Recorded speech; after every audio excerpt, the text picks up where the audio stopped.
नमस्कार, the view विचार मन्थनको नयाँ अङ्कमा यहाँहरूलाई स्वागत छ।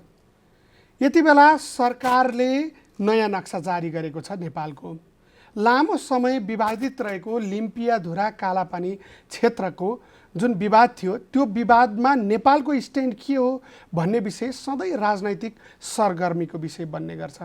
र पछिल्लो पटक 2032 साल पछाडि नेपालले नयाँ नक्सा सार्वजनिक गरेको छ, जो धेरैका लागि नौलो रहेको छ। पश्चिम उत्तरपट्टिको सिमानामा एउटा चोसो भारततर्फ अगाडि बढेको छ, लिम्पियाधुराको क्षेत्रमा। त्यो काली नदीको मुहान हो भन्ने नेपालको दाबी छ।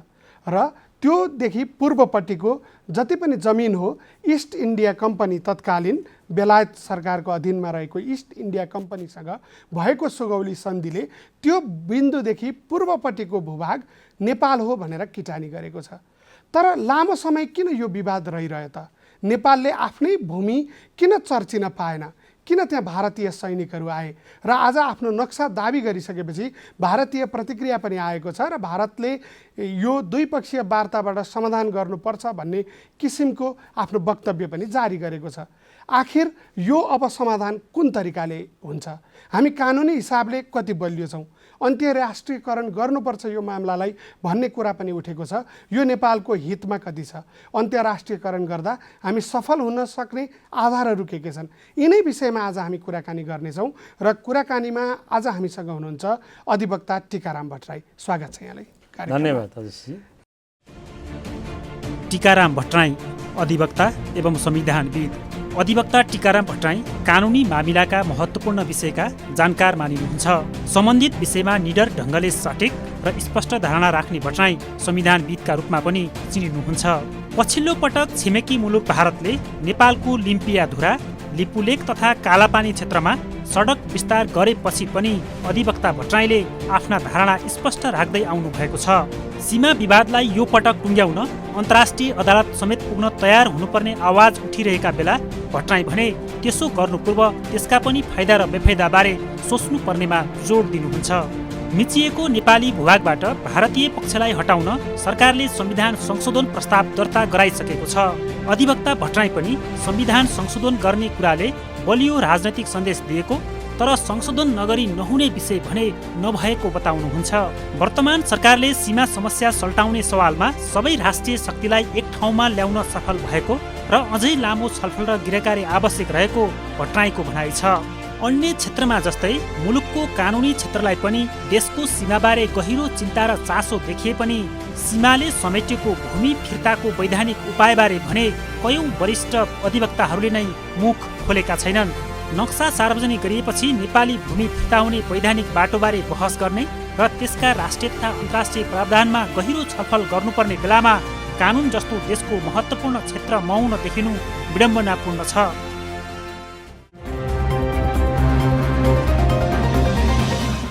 मैले विषय जोडी नै पनि हालेँ, रिपोर्टमा पनि आयो।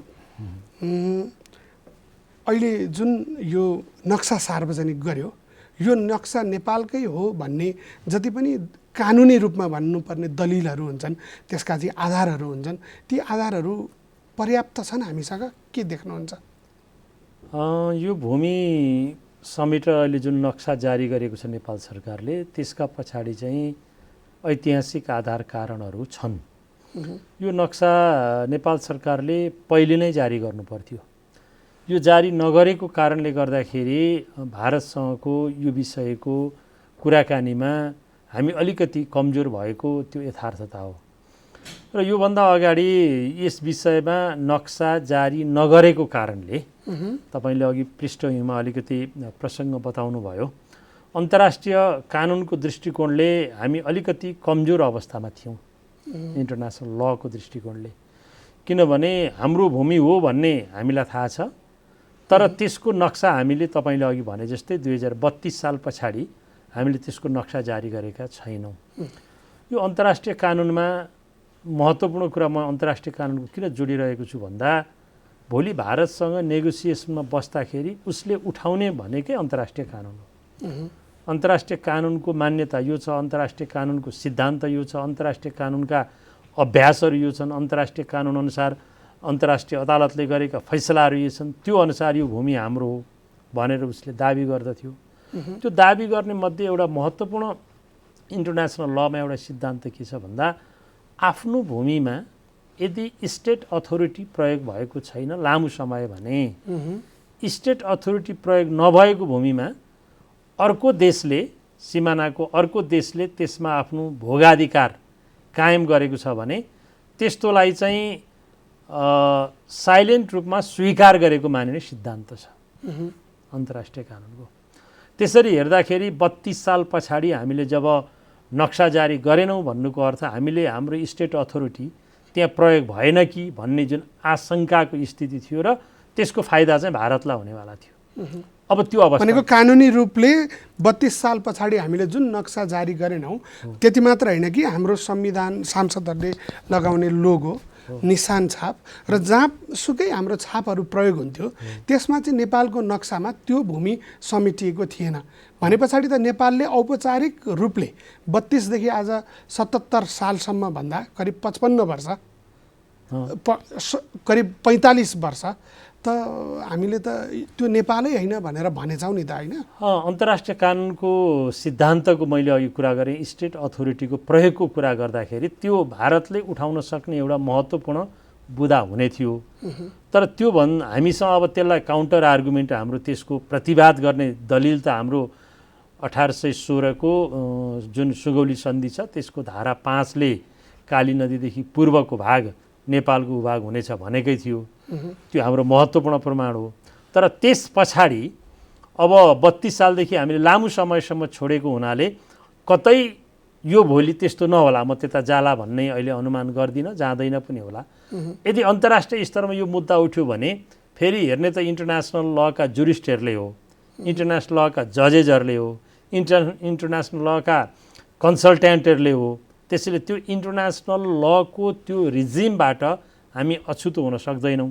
त्यसैले भारतले यो चाहिँ तिमीहरूले 32 साल पछाडि आफ्नो नक्सा समेत सार्वजनिक नगरेको र हाम्रो निरन्तर उपस्थिति त्यहाँ भएको हुनाले तिमीहरूले यो भूभाग चाहिँ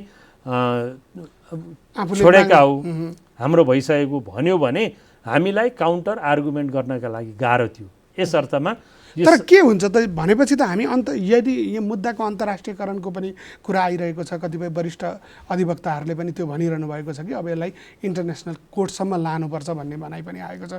त्यो त त्यसो भए हाम्रो अलिकति दुःखको अथवा हामी कमजोर हुने पाटो भएछ होइन हाम्रो आफ्नै कारणले होइन। यो नक्सा जारी गरिसकेपछि पनि अन्तर्राष्ट्रिय अदालत र अन्तर्राष्ट्रियकरण दुईटा फरक फरक कुरा हुन्। अहिले हामी अर्को प्रसङ्गमा जाउँला त्यता। अन्तर्राष्ट्रिय अदालत र अन्तर्राष्ट्रियकरण गर्ने कुरा अहिले त्यो म्याच्योर भइसकेको छैन परिस्थिति। म व्यक्तिगत रूपमा भन्नुहुन्छ भने त्यता जानु हुँदैन नै भन्छु। अब के हाम्रो यी दलिलहरू कमजोर भएका कारणले कि यसको अरू कुनै कारण होइन, यसका प्राविधिक कुरा छन्। म तपाईँको अघिल्लो प्रश्न टुङ्ग्याउँछु अनि यसमा जाउँ है त। अब तपाईँको अघिल्लो प्रश्न के थियो भन्दाखेरिमा यो नक्सा जारी गरेपछि अब के भयो हाम्रो स्थिति भन्दा यो सरकारले जुन हिम्मतका साथ नक्सा जारी गरेको छ यसले हाम्रो राष्ट्रिय रूपमा पनि यसले हामीलाई बलियो बनाएको छ। राष्ट्रिय शक्तिहरू एक ठाउँमा आएका छन्, अभूतपूर्व रूपमा एक ठाउँमा आएका छन्। यो हाम्रो राष्ट्रिय शक्ति एकदमै मजबुत भएको छ। यो एउटा फाइदा भयो र दोस्रो अन्तर्राष्ट्रिय रूपमा होइन कि छिमेकी मुलुक भारतसँग यो विषय उठ्यो भने पनि अब हाम्रो कानुन अनुसार यो भूमि हाम्रो हो, हामीले नक्सा जारी गरिसक्यौँ भनेर हामी देखाउनका लागि यो महत्त्वपूर्ण प्रमाण हुन्थ्यो। त्यसैले अहिलेको सरकारले जुन हिम्मत र साहस गरेको छ त्यो हिम्मत र साहसलाई हामी सबैले सराहना गर्नुपर्छ र त्यो असाध्यै राम्रो काम गरेको छ।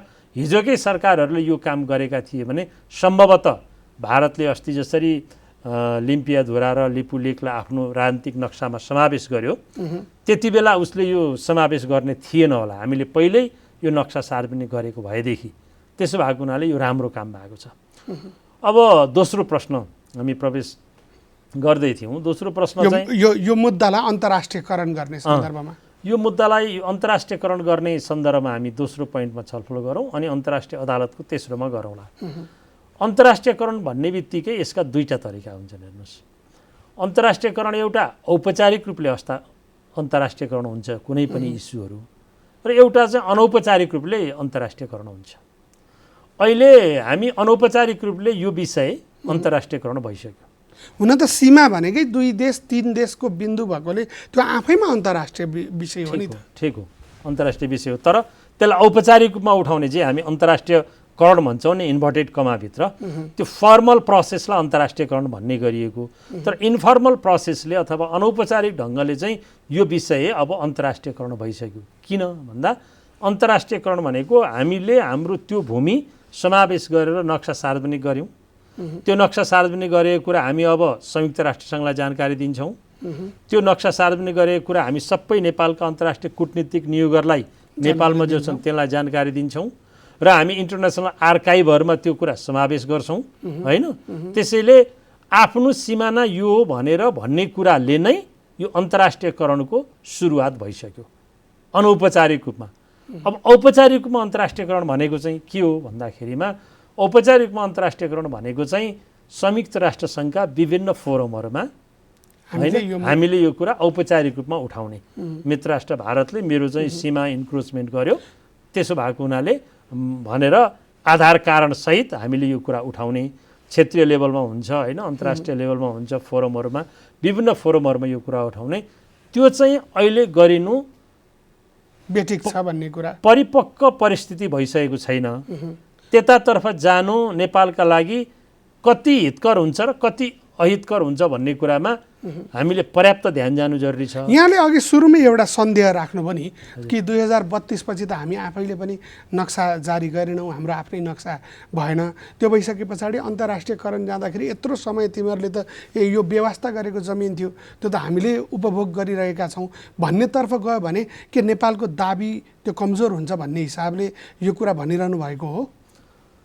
मैले भने औपचारिक रूपमा अन्तर्राष्ट्रियकरणमा जाँदाखेरि चाहिँ हाम्रा विरुद्धमा आउन सक्ने त्यो एउटा उसको प्रमाण हो, उसको आर्गुमेन्ट हो। हामीले तर हाम्रा विभिन्न कालखण्डका प्रधानमन्त्रीहरू जस्तै मनमोहन अधिकारीको कुरा आउँछ, पछिल्लो पालि सुशील कोइरा र प्रचण्डकै नाम पनि आएको छ र आज केपी ओलीसम्म आउँदा विभिन्न कालका चाहिँ सरकार प्रमुखहरूले त त्यो भूमि चाहिँ विवादित छ त्यो विषयमा कुरा गर्नुपर्छ भनेर भनेका डकुमेन्टेड कुराहरू पनि त छन् नि। यसलाई यसरी हेरौँ, तथ्यहरूले के देखाउँछ अशेषजी भने 1962 कहीँ 56 भन्ने पनि एउटा पाइएको छ है, त्यसको स्रोत म भेरिफाई गर्दैछु। आधिकारिक रूपमा 1962 देखि भारतीय सेनाहरू त्यहाँ बसे होइन। भारत र चीनको सीमा विवादको कारणले गर्दाखेरि भारतीय सेनाहरू त्यहाँ बसे भनेपछि 1962 देखि बसेका ती सेनाहरू हामीले 2032 सालसम्म हामीले नक्सा कहिलेकाहीँ प्रकाशन गरेछौँ। त्यो प्रिन्ट इन्डियामै पनि हुँदो रहेछ होइन, इन्डियाले प्रिन्ट गरिदिएको तर हाम्रो सरकारको सहमति बमोजिम गरिदिएको। त्यसैले 2032 सालसम्मलाई तपाईँले भनेको कुरा हामीले आफ्नो भोगाधिकार छोडेको भन्ने सन्देश दिने खालका कुनै पनि काम भएनन्, प्रमाणहरू, तथ्यहरू र काम क्रियाकलापहरू देखिँदैनन्। तर अब त्यहाँदेखि हामी यसको खण्डीकरण हुन्छ, यसको चरण चरण हेरौँ। 1962 देखि 2032 सालसम्मको एउटा कालखण्ड जो हाम्रो स्टेट अथोरिटी प्रयोग भएको देखिन्छ मोररलेस। अब 2032 सालदेखि लिएर तपाईँको 2047 सालसम्म 2047 त्यो बिचको कालमा चाहिँ अथवा 1962 देखि 1990 सनमा भन्दाखेरि चुपचाप बसियो। र जानी बुझी कुरा के हो यसमा भन्नुहुन्छ भनेदेखि राजा महेन्द्रले तपाईँको जब पञ्चायती व्यवस्था सुरुवात गर्नुभन्दा अगाडि 17 साल पुस 1 गते कु गरे र 19 सालमा पञ्चायती संविधान आयो। त्यसका कुनै प्रमाणहरू छैनन्, तर दरिलो आधार के छ भने एउटा ट्यासिट अन्डरस्ट्यान्डिङको आधारमा चाहिँ भारतीय सेना त्यहाँ बस्न दिने र पञ्चायती व्यवस्था उनले सुरु गरेकोमा भारतको तर्फबाट आपत्ति नजनाउने भन्ने खालको सहमति भएको थियो भन्ने कुरा हामी बुझ्न सक्छौँ। जेन्टलमेन एग्रिमेन्टका हिसाबले त्यहाँ बसेको र आफूलाई राष्ट्रवादी भन्ने राजतन्त्रले नै त्यो ठाउँमा कालापानीमा भारतीय सेना राख्न अनुमति दिएको यस अर्थमा कि कुनै लिखित सम्झौता छैन, तर त्यहाँ बसेको भन्ने कुरा उसलाई जानकारी छ। यसो आँखा झिम्क्याएको र त्यसपछि कुनै पनि आपत्ति नगरेको। र हामी भन्छौँ नि राजतन्त्रको सवालमा राजतन्त्रले सबभन्दा बढी राष्ट्रवादी किन हुन्छ भनिन्छ भने एउटा मान्यता के हो पोलिटिकल साइन्सको भन्दाखेरि म आफू मात्रै होइन आफ्नो भन्दा पछिको सन्तान पनि राजा होस् भन्ने आशय राखेको हुनाले राजतन्त्रले अथवा राजाले चाहिँ जहिले पनि देशको सुरक्षा गर्छ र राष्ट्रवादी हुन्छ भन्ने तर्क यहाँनिर चाहिँ खण्डित हुन्छ। यो घटनाले तर यसका पनि तथ्य नभेट्दाखेरि यो विश्लेषणको पाटोको विषय मात्र रह्यो हो के हो हो होइन त्यहाँ कालापानीमा त्यो 1962 देखि सेना भारतीय सेना बसेका हुन् भन्ने तथ्य हो तथ्य हो होइन तर कीर्तिनिधि विष्टको पालामा 18वटा जति चेकपोस्ट हुँदाखेरि चाहिँ त्यो हट्नुपर्छ भनेर निवेदन लेखिसके पछाडि भारतसँग त्यसरी कुराकानी गरियो त्यो कुराकानी गरिसके पछाडि लगत्तै मैले सरकार पनि छोड्नुपर्ने भयो भन्ने किसिमको नेपाल भारत सम्बन्ध भन्ने पुस्तकमा चाहिँ कीर्तिनिधि विष्ट आफैको यो भनाइ आएको छ र त्यसपछि त्यही बिचमा 17वटा ठाउँबाट त भारतले आफ्नो चेकपोस्ट पनि हटाएर कालापानी मात्रै राख्यो के त्यो कालापानी चाहिँ त्यतिखेरको अन्डरस्ट्यान्डिङको विषय थियो नेपालको सत्ता सञ्चालक शासक वर्ग र भारतका बीचका भन्ने हो त त्यो तथ्यले त्यही कुरा पुष्टि गर्छ कालापानीबाट चाहिँ किन हटाउनका लागि 17 ठाउँमा हटाएर आखिर कालापानीमा चाहिँ बस्न किन दिइयो त थाहा त रहेछ कीर्तिनिधि विष्टकै भनाइलाई हामीले उद्धृत गर्ने भने पनि थाहा त रहेछ प्रधानमन्त्रीलाई थाहा हुने भनेको कुरा राजालाई थाहा नहुने भन्ने कुरा त हुँदैन त्यसो भएको हुनाले पञ्चायती व्यवस्थाले जानी बुझिकन त्यहाँ चाहिँ भारतीय सेनालाई बस्न दिएको हो भन्ने कुरा तर जब बहुदल भयो मैले अघि पनि विषय उठाएको थिएँ हाम्रा निशान छाप लोगोहरुमा त यो राख्ने प्रयत्न नै गरिएन नि यसले हामीलाई कानुनी रूपले कमजोर बनायो हैन त अब त्यही जोड्दैछु तर 1990 पछाडि अथवा 2047 साल पछाडि चाहिँ हामीसँग पर्याप्त आधार कारण तथ्य सहित त्यो भूमिमा हामीले आफ्नो उपस्थिति अथवा उपस्थिति नभनौँ दाबी गुमाएका छैनौँ भन्ने कुरा देखिन्छ त्यसको महत्त्वपूर्ण प्रमाण चाहिँ के हो भने जब 47 सालमा टनकपुर सन्धि भयो टनकपुर सन्धि गिरिजाप्रसाद कोइरालाको पालामा भयो र त्यस पछाडि अनि नेपालमा त्यसको ठुलो विरोध भयो त्यतिखेरको प्रमुख प्रतिपक्षी दल नेकपा एमालेले त्यसको आन्दोलनको नेतृत्व नै गर्यो त्यति बेला पछाडि चाहिँ अनि महाकाली सन्धिको सम्बन्धमा अथवा टनकपुर सन्धिको सम्बन्धमा यसका स्रोतहरू यसका ऐतिहासिक तथ्यहरू प्रमाणहरूको खोजबिन हुन थाल्यो त्यो प्रमाणहरूको खोजबिन हुने बेलामा चाहिँ महाकाली नदीको मुहान चाहिँ अब लिम्पियाधुरा हो भन्ने कुरा अब स्थापित भयो अब अहिले भारतले दाबी गरिरहेको काली नदी हिजो सुगौली सन्धिमा जे काली नदी भनिएको छ त्यो काली नदी अहिले एउटा आर्टिफिसियल काली नदी उनीहरूले दाबी गरिरहेका छन् लिम्पियाधुराबाट बगेर आउने चाहिँ वास्तविक काली नदी हो त्यो सुगौली सन्धिमा उद्धृत भएको काली नदी चाहिँ लिम्पियाधुरा त्यसको मुहान हो त्यसो भएको हुनाले त्यो लिम्पियाधुरा चाहिँ काली नदीको मुहान हो त्यहाँदेखि पूर्वको भूभाग हाम्रो हो भन्ने कुरा चाहिँ टनकपुर सन्धिका सम्बन्धमा भएका अध्ययन अनुसन्धान त्यसमा सबै कुराले पुष्टि गर्छ त्यसो भए हुनाले मैले अघि 3वटा खण्ड भनेको थिएँ नि अब 47 साल पछाडि अथवा 1990 पछाडि चाहिँ हामीसँग त्यो भूमि हाम्रो हो भन्ने दाबी गर्ने पर्याप्त आधार कारणहरू चाहिँ त्यस पछाडि देखिन्छन् त्यसो गर्दा यदि यो मुद्दालाई अघि औपचारिक हिसाबले चाहिँ अन्तर्राष्ट्रियकरण गर्ने एउटा सन्दर्भ भयो मुद्दा मामलामै जानुपर्ने भयो कि त्यो इन्टरनेसनल कोर्टमै गएर मुद्दा दायर गर्नुपर्ने परिस्थिति खडा भयो भने हामीसँग त्यो पर्याप्त सामर्थ्य छ अब अन्तर्राष्ट्रियकरणको कुरा टुङ्ग्यौँ हामीले अनौपचारिकमा अन्तर्राष्ट्रियकरण भइसकेको मैले भने अब औपचारिकमा तपाईँको अघि प्रश्न थियो नि औपचारिकमा चाहिँ यसलाई किन नगर्ने गर्दा के हुन्छ त्यसका सम्भावनाहरू भन्दा अन्तर्राष्ट्रियकरण औपचारिक रूपमा गर्दाखेरि चाहिँ हेर्नुहोस् यो अहिले जसरी मुलुक चलेको छ नि अन्तर्राष्ट्रिय शासन व्यवस्था जसरी चलेको छ नि इन्टरनेसनल वर्ल्ड अर्डर अङ्ग्रेजीमा नेपालीमा ठ्याक्कै हामी के भन्छौँ त्यसलाई होइन विश्व व्यवस्था जसरी चलेको छ त्यो विश्व व्यवस्थामा कुन शक्ति राष्ट्रको पहुँच कति छ भन्ने कुरा महत्त्वपूर्ण हुन्छ आखिरी त्यो अन्तर्राष्ट्रियकरण इन्टरनेसनल फोरमहरूमा जाने भनेको पनि अन्तर्राष्ट्रिय विश्व व्यवस्थालाई गाइड गर्ने भनेको त संयुक्त राष्ट्रसङ्घ हो शक्तिका आधारमा हो संयुक्त राष्ट्रको बडापत्रका आधारमा त बडा सबै राष्ट्रहरू स्वतन्त्र छन् सक्षम छन् सबैले सबैको सार्वभौम सत्ताको रक्षा गर्नुपर्छ यो कुरा त छ तर अहिले त्यस्तो भइरहेको छ त अमेरिकाले इराकमाथि त्यत्रो युद्ध गर्यो होइन अब त्यत्रो ज्यादती गरिरहेको छ क्युबामाथि आखिर छ त अहिले विश्व व्यवस्था खै त त्यो विश्व व्यवस्थाले इराकलाई न्याय गरेको खै त भेनेजुएला खै त न्याय गरेको त्यसैले अल्टिमेटली अन्ततोगत्वा हामीले अन्तर्राष्ट्रियकरण यो कुरामा पछि गर्नुपर्ने अवस्था आउन सक्छ त्यो एउटा बाटो हो त्यसलाई हामी अहिले अस्वीकार गर्न सक्दैनौँ त्यतातर्फ जानुपर्ने पनि हुनसक्छ। तर सकिँदैन भनेर त्यो प्रयत्न नै नगर्ने अथवा त्यसमा डराउने कुरा पनि कतिको जायज हुन्छ। हो, म त्यही भन्दैछु, यदि अन्तर्राष्ट्रियकरणतर्फ जानुपर्छ भन्ने कुरालाई आज हामीले अल्टिमेटली त्यता जानुपर्ने पनि हुनसक्छ है भन्ने कुरालाई दिमागमा राखेर अब आजदेखि हाम्रा तयारीहरू गर्नु पर्यो। अन्तर्राष्ट्रियकरण गर्दाखेरि हामीले हाम्रा अब यसका रणनीतिहरू शक्ति राष्ट्रहरूसँग हामीसँग यो प्रमाण छन्, यो हाम्रो जमिन हो, यो भारतले जबरजस्त मिचेको हो, त्यसो भएको हुनाले यो मुद्दामा तिमीहरू सहमत भइदेऊ भनेर संयुक्त राष्ट्रसङ्घका प्रत्येक सदस्य राष्ट्रसँग, त्यसमा पनि सुरक्षा परिषदका स्थायी सदस्य राष्ट्रहरूसँग मुख्य रूपमा भारततर्फबाट एउटा चाहिँ आरोप अनौपचारिक हिसाबले विभिन्न मिडियामा पनि आयो भनिन्छ कि चीनको ब्याकअपमा नेपालले यसो गरिरहेको छ भनेको। यो सबै कुराले भारतले यही गतिविधि राख्यो भने हामी चीनसँग अलि बढी नजिक हुनुपर्ने भयो होइन त? यसको अर्थ के भन्नुहुन्छ? होइन, अब नजिक र टाढा त हामी भारत र चीनसँग समदूरीमै रहनुपर्छ होइन। चीन चाहिँ हाम्रो एकदमै नजिकको उसको कुरा सबै स्वीकार गर्ने, भारतको सबै अस्वीकार गर्ने भन्ने पनि हुँदैन। गुण र दोषका आधारमा नै हामीले हेर्नुपर्ने हुन्छ। आखिर त्रिदेशीय सीमा कायम गर्ने सन्दर्भमा त भारत र चीनले गरेको त्यो जुन ट्रिटी थियो, समझदारी थियो, त्यो त गल्ती नै थियो। त्यसमा नेपालले औपचारिक रूपमा कूटनीतिक नोट पनि दिएकै थियो। त्यसैले चीनले सधैँभरि हामीलाई राम्रो नै चिताउँछ भन्ने मात्रै सोच्नु हुँदैन। यही भूमिको सन्दर्भमा पनि त त्यो त भारत र चीन मात्रले चाहिँ हस्ताक्षर गरेर पनि त अगाडि बढाए। त्यसैले त्यो सन्दर्भ पनि हामीले हेर्नुपर्छ।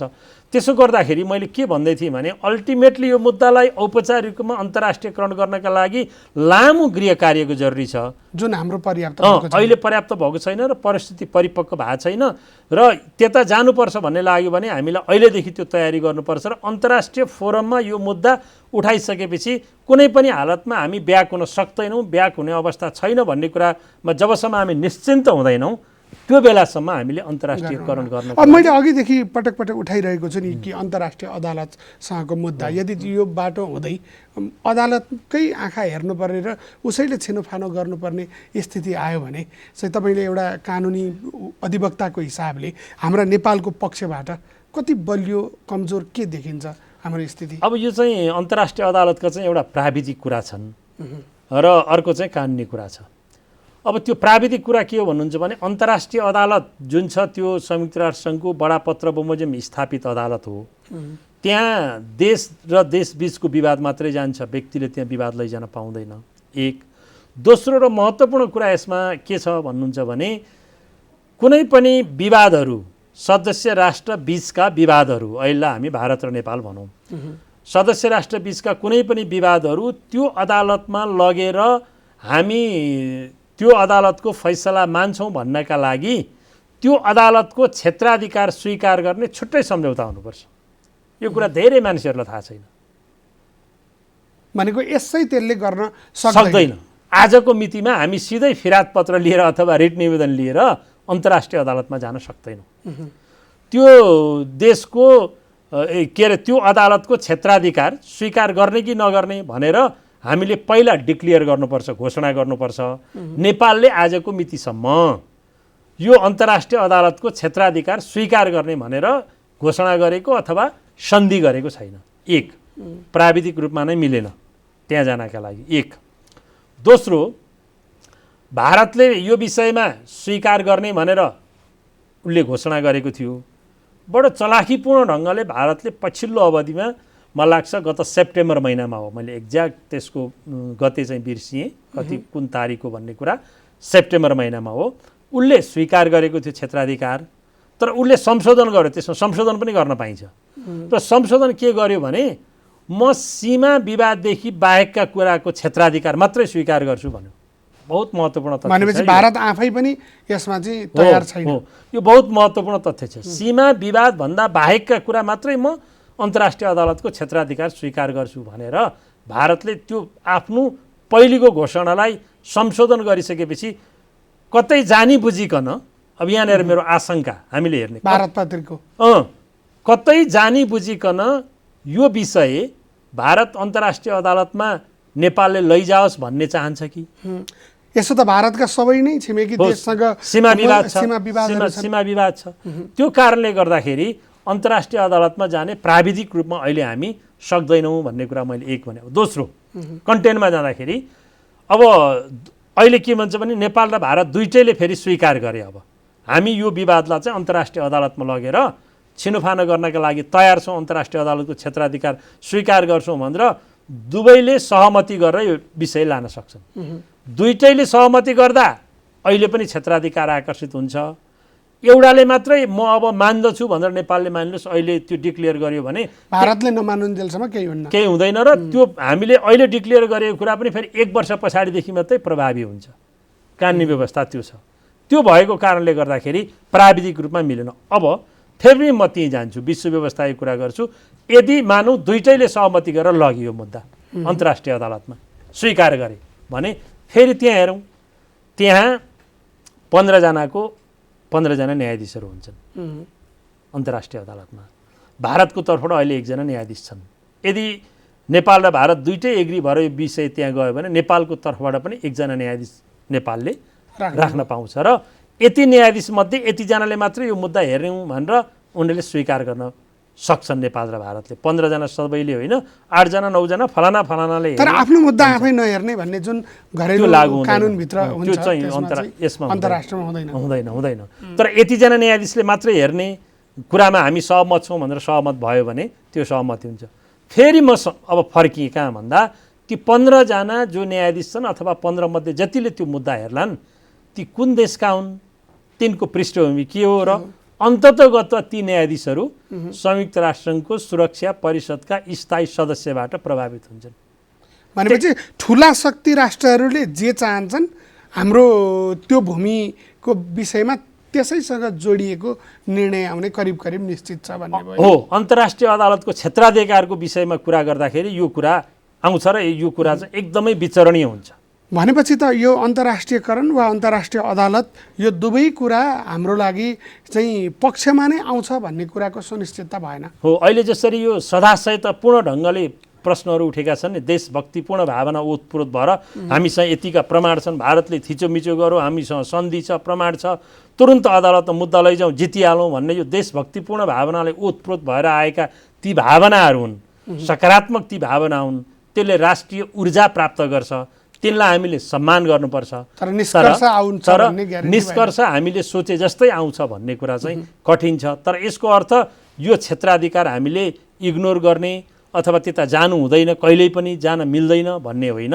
तर यतापट्टिको प्रयत्न चाहिँ के देख्नुहुन्छ त? नेपाल सरकारले जस्तै अहिले चाहिँ संविधान संशोधन गर्ने, निशान छापहरू लगायतका चाहिँ फेरबदल गर्ने प्रयत्न गरिरहेको छ, संसदमा दर्ता नै पनि गराइसक्यो प्रस्ताव। यसलाई कसरी हेरिरहनु भएको छ? यो संविधान संशोधन चाहिँ मैले यति भन्छु, यसमा मैले आफ्नो धारणा सार्वजनिक पनि गरेको छु। यो संविधान संशोधनको मुद्दाले राष्ट्रिय शक्ति प्राप्त हुन्छ, एक ऊर्जा प्राप्त हुन्छ र राजनीतिक रूपमा नेपाल एकै ठाउँमा छ र नेपालको पार्लियामेन्टले पनि यो हाम्रो बााउन्ड्री हो, सीमा चाहिँ यो हो भनेर डिक्लेयर गरौँ भन्ने कुराले अन्तर्राष्ट्रिय क्षेत्रमा एकदमै सकारात्मक र दरिलो एउटा सन्देश चाहिँ प्रवाह गर्छ। त्योभन्दा बढी चाहिँ धेरै व्यक्तिगत रूपमा अहिले संविधान संशोधन गरिहाल्नु पर्थ्यो कि पर्दैन थियो भन्ने अर्को बहसको विषय हुन्छ। यो यति हतारो गर्नुपर्ने विषय थिएन। मैले भने यो राष्ट्रिय शक्तिहरू एक ठाउँ छन् भन्ने सन्देश दिनका लागि चाहिँ यो उपयुक्त हो, यो राम्रो हो संविधान संशोधन गर्ने। तर त्यहाँभित्र एउटा कुरा चाहिँ के छ भने संविधानमा राखिएको निशाना छाप भनेको त्यसमा लिम्पुवाधुरा र लिपुलेख छ कि छैन भनेर देखिने गरी राखिएको होइन, त्यो एउटा प्रतीकात्मक हो। तर प्रत्येकमै पनि आफूले देख्न सकिने जति त्यो यसै पनि बुझिन्छ नि त, त्यो नेपालको नक्सा हो। कसैले भनिदिन सक्छ कि तिमीले आफ्नो छापमा राखेको नक्सा त पुरा छैन। त्यसैले नराम्रो गरेन, त्यो राम्रै गर्यो। तर संविधान संशोधन नगरेको थियो भने पनि हामीले संशोधित नक्सा प्रयोग गर्नलाई कुनै पनि बाधा हुने थिएन। र जस्तो राष्ट्रिय झन्डाको सन्दर्भमा संविधानमा यति चौडाइको, यति उचाइको, यता झुकेको, यति डिग्रीको नापसहित हामीले राष्ट्रिय झन्डाको परिभाषित गरेका छौँ। तर निशाना छापको यतिवटा प्रदेश, यतिवटा जिल्ला, हाम्रो पूर्वीमा यति कोण, पश्चिममा यति कोण, त्यो कुनै डिफाइन छैन नि। त्यसैले संविधान संशोधन नगरेकै भए पनि फरक पर्ने थिएन। अब गर्ने प्रस्तावै आइसकेको हुनाले त्यसले राष्ट्रिय शक्तिहरूलाई एक ठाउँमा लाउँछ र पार्लियामेन्ट पनि एक ढिक्का छ भन्ने सन्देश दिन्छ, त्यो राम्रै हो। अब नेपालकै सर्वोच्च अदालतमा पनि चाहिँ भूमि फिर्ता लिन सरकारलाई निर्देशन जारी गर्नु पर्यो भन्ने किसिमका मुद्दाहरू पनि परेका छन्। यसको के अर्थ देख्नुहुन्छ तपाईँ? अब सर्वोच्च अदालतमा परेको मुद्दाको बारेमा धेरै नभनौँ, विचाराधीन मुद्दा हो। तर हामी एउटा कानुनशास्त्रमा, विधिशास्त्रमा के भन्छ भने अदालतले आफू समक्ष आएका विवादहरू छिन्ने कि नछिन्ने भन्ने सम्बन्धमा आफ्नै शास्त्र हुन्छ। त्यो म्यानेजेबल जुडिसियल स्ट्यान्डर्ड भन्छौँ हामी। त्यो उसले छिन्न सक्ने क्षमताभित्रको विषय हो कि होइन भन्दा म व्यक्तिगत रूपमा यो सर्वोच्च अदालतको विषय होइन भन्छु। यो कूटनीतिक तवरले, राजनीतिक तवरले यो समाधान हुने विषय हो। त्यो क्षमता हाम्रो सर्वोच्च अदालतले, क्षमता भनेको त्यो यस्ता प्रकृतिको विवाद, मैले जजको क्षमताको कुरा गरिनँ कि यस्ता प्रकृतिको विवादबाट भरसक अदालत चाहिँ अन्यत्रको अभ्यास हेर्दाखेरि पनि अदालत अलग बस्ने गर्दछ। भनेको यो राजनैतिक कूटनैतिक मामला नै ज्यादा हो। यो यसमा कानुनी बाटो त्यति त्यो नै प्रधान हो। त्यसैले सर्वोच्च अदालतमा परि नै सकेको छ, उसले के गर्ला। तर व्यक्तिगत रूपमा म यस्ता विषयहरू सर्वोच्च अदालतमा प्रवेश नगरेको भए राम्रो हुन्थ्यो भन्ने मान्यता राख्छु। त्यसो भए अब गर्नुपर्ने बाटोको सन्दर्भमा चाहिँ एक हिसाबले हेर्दा हामीले चाहिँ कानुनी रूपमा आफूलाई बलियो बनाउँदै लिएर जानु पर्यो, होइन? किनभने यो निसन्देह रूपमा नै यसरी नै लामो समय त रहिरहन सक्दैन। यसले नेपालले त अन्तर्राष्ट्रिय जगतको पनि समर्थन खोजेर यो भूमि हाम्रो हो भन्ने कुरा त दुनियाँका सामु बताउन सक्नुपर्छ। र भूमि हाम्रो हो भनेर बताएर मात्रै भएन, त्यो भूमि त ल्याउनु पर्यो नि। मूल कुरा त्यहाँ बसिरहेका भारतीय जो सैनिकहरू छन् उनीहरू हट्नु पर्यो, त्यो भूमि हाम्रो अथोरिटीमा आउनु पर्यो। त्यसको प्रयत्न चाहिँ कतिको देख्दै हुनुहुन्छ, के देख्नुहुन्छ? अहिले जसरी हामी तातेका छौँ नि, अब हाम्रो एउटा परम्परागत भनाइ छ नि, फलामलाई तातेकै बेला हान्यो भने छेनाल्न सजिलो हुन्छ। अहिले साँच्चै फलाम तातेको छ। यो बेलामा यो प्रयत्नलाई अस्ति हाम्रो प्रधानमन्त्रीले पार्लियामेन्टमा जे कमिटमेन्ट गर्नुभयो, यो मुद्दा अब सेलाउन दिइने छैन र भूमि फिर्ता लिएर छाडिनेछ भन्ने जुन कमिटमेन्ट गर्नुभयो, त्यो कमिटमेन्ट पुरा गर्नका लागि अहिले एउटा ऊर्जा पनि प्राप्त भएको छ। 3-4वटा कुरा अघि हामीले छलफलमा भनेको कुरा, अब हामीले संयुक्त राष्ट्रसङ्घका सबै सदस्य राष्ट्रहरूसँग यो विषयमा यस्तो भएको छ भन्ने कुरा जानकारी गराउनु पर्यो। त्यसका लागि अब के गर्नुपर्छ हामीले त्यो गर्नु पर्यो। दोस्रो, संयुक्त राष्ट्रसङ्घका सुरक्षा परिषद के गर्नुपर्छलाई पनि भन्नु, के गर्नुपर्छ, के गर्नुपर्छ भन्दाखेरि चाहिँ हामीले, मलाई लागेको योभन्दा राम्रो अरू कुनै अप्सन पनि हुनसक्छ होला, मलाई लागेको के हो भने क्षेत्रगत रूपमा हामीले विशेष प्रतिनिधिहरू नियुक्त गरेर, यसका जानकारहरू नियुक्त गरेर, यो त एउटा बडा अप्ठ्यारो अवस्था पनि हो र सजिलो अवस्था। सजिलो यस अवस्थामा हो कि राष्ट्रिय शक्तिहरू एक ठाउँमा छन्, सिङ्गो देश एक ठाउँमा छ, यो सजिलो अवस्था हो। अप्ठ्यारो यस अवस्थामा हो कि अब छिमेकी मुलुकले हाम्रो भूमिमा आएर कब्जा गरेको छ र ऊ पहुँचका हिसाबले, शक्तिका हिसाबले हामीभन्दा बलियो छ।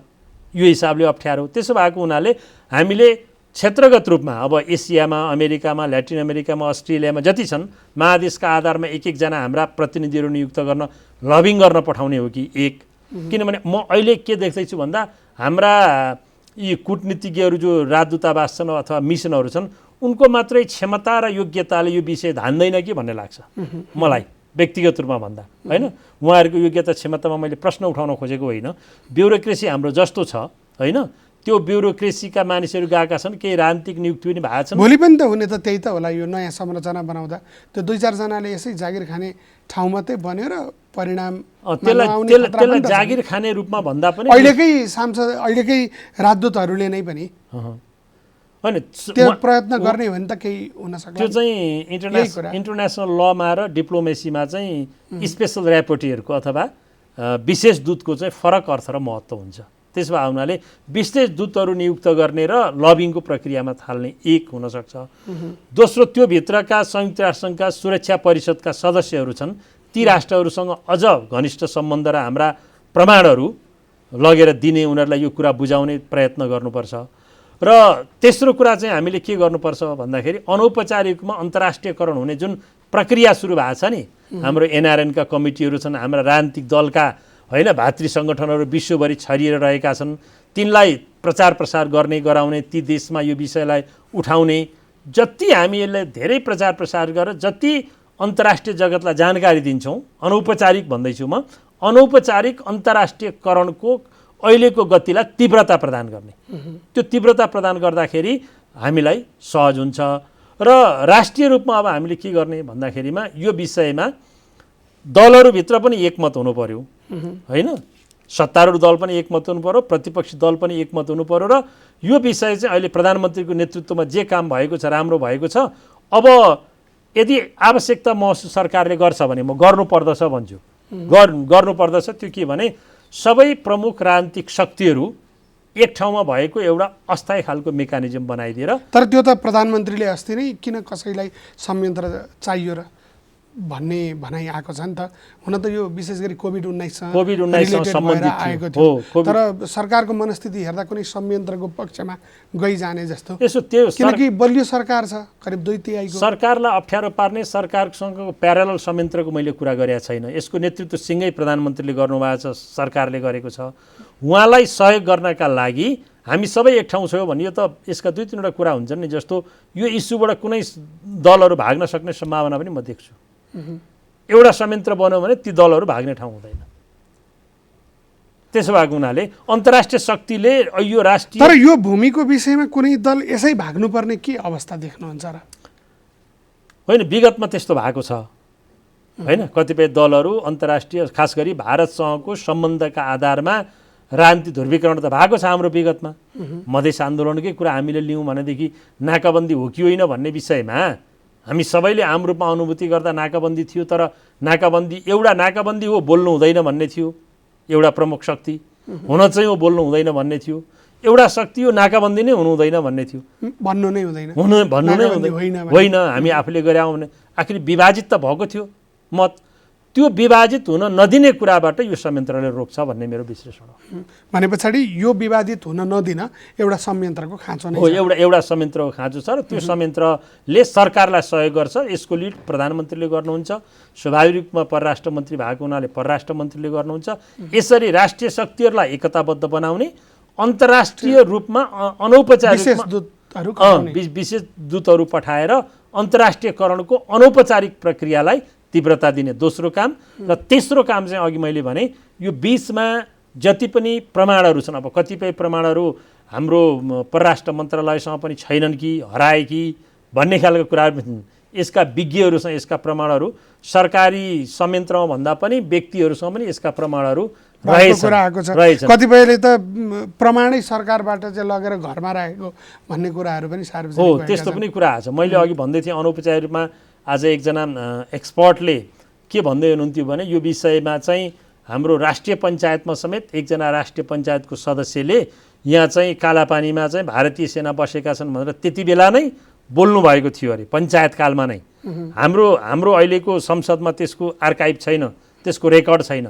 एकजना निजी व्यक्तिसँग त्यो रहेछ भने त्यो पनि हाम्रो लागि महत्त्वपूर्ण प्रमाण यस अर्थमा हो कि हामीले निरन्तर त्यहाँ दाबी छडाएका छैनौँ भन्ने सन्दर्भमा जति प्रमाणहरू छन् ती प्रमाणहरूको सङ्कलन गर्नु पर्यो र तथ्यका आधारमा, प्रमाणका आधारमा, अन्तर्राष्ट्रिय कानुनका आधारमा हामीले यो प्रक्रियालाई तीव्रता दिएर साँच्चै अहिले तातेको बेला छ यसलाई नछोडेरै हामीले हाम्रो भूमिबाट। तर प्रमाणका हिसाबले यसै गर्दा यसलाई अब संक्षेपीकरण गर्दा यो विषयलाई कि प्रमाणमा चाहिँ हामी त्यति बलियो भएन होइन त। हाम्रा विगतका राजनैतिक मुभहरूका कारणले, विभिन्न कारणले होस्, पञ्चायतले आफूलाई जोगाउन गरेका कारण होस् वा त्यस पछाडिका सरकारहरूले पनि जसरी अगाडि बढ्नु पर्थ्यो हामीसँग आर्काइभ पनि नहुने, हामीले पटक गरेका दाबीहरूका कुनै दस्तावेज नहुने, यसले चाहिँ हामीलाई कमजोरै बनाएको छ होइन त? होइन, कमजोर त बनाएको छैन, हामीसँग पर्याप्त त्यसको डकुमेन्टेसन छैन। यसो भनौँ, जति अहिले छलफलमा आएका छन् यिनलाई एक ठाउँमा राख्दा हामी बलियो नै हुन्छौँ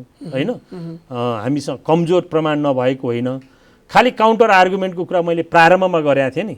भारतको साइडबाट आउन सक्ने आर्गुमेन्टहरू, तर्कहरू, त्यो तर्कलाई हामीले निस्तेज बनाउनका लागि र काट्नका लागि हामीसँग के तर्क हुन सक्छन् तिनको चाहिँ हामीले अहिले खोज्ने, एक ठाउँमा ल्याउने, विशेषज्ञहरूसँग पर्याप्त मात्रामा परामर्श गर्ने कुरा चाहिँ अहिले प्रधान कुरा हो। प्रमाण भारतसँग त कति पनि प्रमाण छैनन्। भारत र नेपालको तुलना गर्ने हो भने नेपालसँग धेरै प्रमाणहरू छन्, तर तिनको एकीकृत गर्न हामीलाई सायद बाँकी छ जस्तो लाग्छ मलाई। त्यो समय चाहिँ हामीले लिनुपर्ने हुन्छ। त्यो समय लिनु। भारतसँग चाहिँ किन भारतले चाहिँ त्यो यो हेपेर मात्रै यसो गरेको हो कि यसको कुनै ऐतिहासिक कारण छ कि? अलिकति भारतको आँखाबाट सोच्दाखेरि चाहिँ त्यो भूमिमाथिको चाहिँ चीनमा उसले चीनसँग पनि सम्झौतै गरेर बाटो बनाउने भन्यो हो। भारतको चाहिँ अब यस्तो अलिकति हेपा प्रवृत्ति नै हो, किनभने 1962मा 56 र 62 मैले भनिहालेँ, अब 56 पनि हो कि भन्ने छ, जस अहिले 62 भनौँ। 62मा जसरी उसले त्यो चीनसँगको सीमा विवाद अन्त्य गर्नको लागि अस्थायी रूपमा त्यहाँ सेना लगेर राखेको थियो, पछि अब बाँकी 17वटा पोस्ट हटायो, एउटा पोस्ट राखी छोडो। अब त्यस पछाडि के भइदियो भने भौगोलिक रूपमा हामी धेरै टाढा, बिजुली बत्ती नभएको, बाटो नभएको, टेलिफोन नभएको, त्यसो भएको कारणले गर्दाखेरि भारतमा एउटा राम्रो कुरा के छ भन्दाखेरिमा उनीहरूले त्यहाँ बसोबास गर्ने नागरिकहरूलाई, आफ्नो भूमिमा बस्ने नागरिकलाई उनीहरूले आधार कार्ड उपलब्ध गराउँछन्। अहिले त्यहाँ बसेका नेपालीहरूलाई पनि भारतले नै आधार कार्ड उपलब्ध गराएको, रासन त्यही आधारमा त्यहाँका नेपालीहरूले खाइरहेको हुनाले यो त हिजै हामी स्टेट अथोरिटी त हाम्रो त्यहाँ प्रयोग भइरहेको छ नि त भन्ने मात्रै उसको कुरा हो।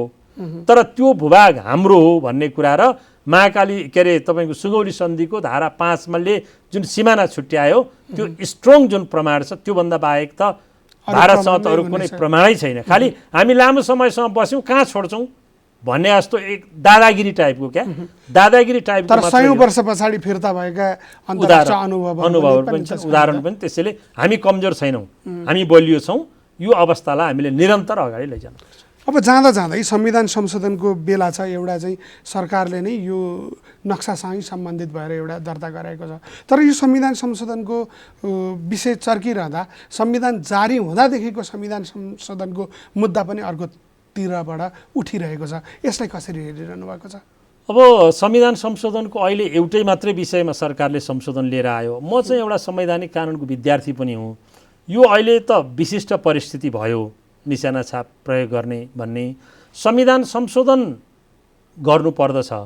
कतिपय कुरा मलाई पनि संविधान संशोधन अब नगरी नहुने भन्ने लागेको छ, हामी संवैधानिक कानुनका धेरै विद्यार्थीलाई लागेको छ। तर यो संशोधनको विषय चाहिँ यस्तो नहोस् कि यो संशोधनको पोको खोल्ने बित्तिकै हिजो संविधान सभामा जे डिबेटहरू उठेका थिए ती सबै पोकाहरू क्रमशः खुल्नेछन्। त्यसैले त्यसले फेरि राष्ट्रिय शक्तिहरू विभाजित हुनेछन्। अहिले कोभिड-19 को कारणले मात्रै होइन, भारतसँगको यो जुन सीमा विवादको कुरामा हामी अहिले अल्झिरहेका छौँ, यो दुईटा कुराले संविधान संशोधनका पोकाहरू चाहिँ खोल्यो भने राष्ट्रिय शक्ति विभाजित हुने र हामी कमजोर हुन्छौँ। त्यसैले त्यतातर्फ अहिले कसैले पनि नसोच्दा राम्रो हुन्छ। आन्तरिक रूपमा गृह कार्य गर्ने तर नयाँ बनेको दलले त त्यो विषयलाई चाहिँ अलिकति उठाउने जस्ता सङ्केतहरू विभिन्न ठाउँबाट प्रकट भएको छन्। ठिकै छ, नयाँ बनेको दलले उठाउने, आफ्ना संविधान संशोधनको मुद्दा लिएर जनतामा जाने, जनमत प्राप्त गर्ने, यो त डेमोक्रेटिक प्रोसेस नै हो, लोकतन्त्रको एउटा उनै भयो, अधिकार नै भयो। त्यसो भए हुनाले गर्योस्। यो विषयमा संविधान संशोधन म गर्न चाहन्छु भनेर घोषणापत्रमा लेखेर जनमत लिएर भोलि 2/3 मेजोरिटी गेन गरेर गर्ने कुरालाई त बिल्कुल स्वाभाविक मान्नुपर्छ। यसको अर्थ संविधान यही संविधान संशोधनकै पोकोभित्र हाल्ने गरी त्यो चाहिँ बिल्कुल अहिले गर्नु उचित हुँदैन, उपयुक्त हुँदैन। राष्ट्रिय शक्तिहरू विभाजित हुन्छन्, त्यसले अन्ततोगत्वा हामीलाई बेफाइदा पुग्छ। र अहिले हामी कोभिड-19सँग र सीमा विवादमा भारतसँग यत्रो मतभेद भइरहेको सन्दर्भमा ती डिबेटहरूलाई हामीले ओपन गर्नु भनेको राष्ट्रिय शक्तिलाई कमजोर बनाउनु हो। हरेक राष्ट्रभक्त यदि राजनीति गर्ने त नेपाल भूमिमा हो नि सबै दलहरूले। जब नेपाल नै कमजोर बनाउने खालको खेल हामी खेल्छौँ भने हामी राष्ट्रभक्त, देशभक्त हुँदैनौँ। यसर्थ अहिले चाहिँ संविधान संशोधनका बाँकी पोकाहरू खोल्नु हुँदैन भन्ने मलाई लाग्दछ। हस्, समयका लागि धेरै धेरै धन्यवाद। धन्यवाद। आज हामीले कुराकानी गऱ्यौँ अधिवक्ता टिकाराम भट्टराईसँग। अर्को हप्ता द भ्यू विचार मन्थनको अङ्क लिएर यसै समय हामी उपस्थित हुने नै छौँ। त्यतिन्जेलसम्मका लागि जनताद्वारा जनताका लागि प्रसारित जनता टेलिभिजन हेरिरहनुहोस्। आजलाई द भ्यू विचार मन्थन यति। नमस्कार।